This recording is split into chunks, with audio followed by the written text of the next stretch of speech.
예, 통합진보당 대변인 홍성주입니다. 12월 24일 현안 브리핑 드리겠습니다.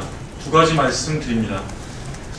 민영화를 막기 위한 철도 노동자들의 파업이 오늘로 16일째를 맞고 있습니다. 아무리 아니라고 발뺌을 해도 상황을 파국으로 몰며 국민들의 일방적 항복을 강요하는 것은 다름 아닌 박근혜 정권입니다. 철도 공사가 전국 지역 조직을 통해서 노조활동 정보를 취합하여 청와대, 총리실 등 정부 부처는 물론 심지어 국정원과 경찰에까지 정리해 보고한 사실이 드러났습니다. 그야말로 범정부 차원에서 이번 파업에 개입하고 있다는 명백한 증거입니다. 연일 최연의 사장이 나서서 강성노조, 귀족노조 운운하면서 강경 일색으로 나왔던 것도 기간제 500여 명 긴급 채용으로 파업을 깨겠다고 엄포를 놨던 것도 사실상 모두 청와대 의중이었던 셈입니다. 주무부서인 방한한 고용노동부 장관은 철도 노조를 직접 만나보지도 않았습니다. 말을 듣지 않았을 거라며 만날 시도조차 하지 않았다는데 기가 찰 따름입니다. 어제 국회 환경노동에 출석한 노동부 관료들 중에서도 민주노총 침탈 현장에 단 한 사람도 없었다니 그야말로 고용노동부 전체가 완전히 직무유기 중입니다. 철도 노동자들을 비롯하여 민주노총과 시민사회단체, 야당들까지 간곡하게 대화를 요청하고 있는데 오히려 모든 문을 걸어닫고 오직 공권력만을 앞세워 폭력 사태를 야기하는 것은 철도공사를 비롯한 박근혜 정권입니다. 무엇보다 간단한 교육만을 거쳐서 기간제 500여 명을 1월 중에 바로 현장에 투입하겠다는 것이야말로 시민들의 안전을 내팽개치겠다는 위험천만한 발상입니다. 일고의 가치도 없습니다. 즉각 철회해야 됩니다. 민영화를 반대하는 우리 국민들은 조금도 물러설 생각이 없음을 분명히 밝혀둡니다. 당장 불편하다는 이유로 원칙 없이 적당히 타협하여 민영화의 문을 열어준다면 우리 사회의 미래를 절대로 기약할 수 없다. 이것이 바로 우리 국민들의 확고한 뜻입니다. 두 번째입니다. 현재 국회에서 가장 긴급하게 논의해야 할 사안은 철도 파업입니다.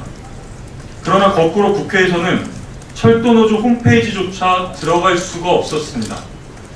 최근 국회 내에서 철도노조 홈페이지 접속이 안 된다는 불만이 곳곳에서 쏟아졌습니다. 보통 접속 폭주라고 가볍게 넘기기 쉬운 이 문제가 공식적으로 IP를 차단했던 것으로 밝혀졌습니다. 충격적입니다. 국회 사무처는 철도노조 홈페이지 접속을 차단시켰던 것이 파업 관련하여 혹시라도 불순한 정치적 의도가 있었는지에 대해서 분명히 밝혀야 합니다. 국회 사무처의 해명 역시 상식적으로 알아듣기가 어렵습니다. 국회에서는 상식적으로 악성 코드, 해커 위험 등의 이유로 IP 차단을 하고 있다. 철도노조와 전농의 경우 2010년 5월경부터 악성 코드를 이유로 IP 차단이 되어왔고 이후로 관여한 바가 없다. 최근 접속이 되었던 이유는 잘 모르겠고 진보당의 문제 제기에 현재는 열어놓았다.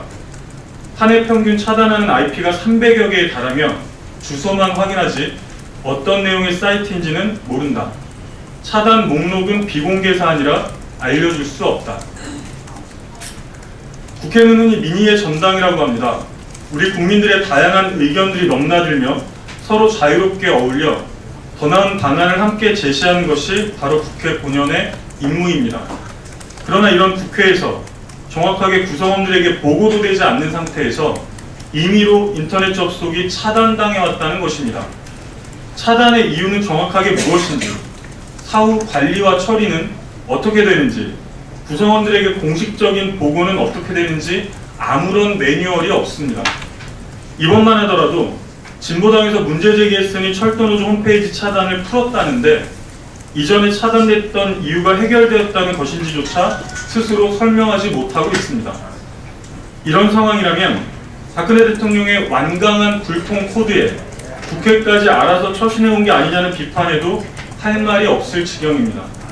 진보당은 국회 기획조정실에 문서로 공식 해명할 것을 요구했습니다. 이 비정상적인 상황에 대해서 일단 해명 자료를 검토한 후 향후 대응 방안을 검토해 보겠습니다. 이상입니다.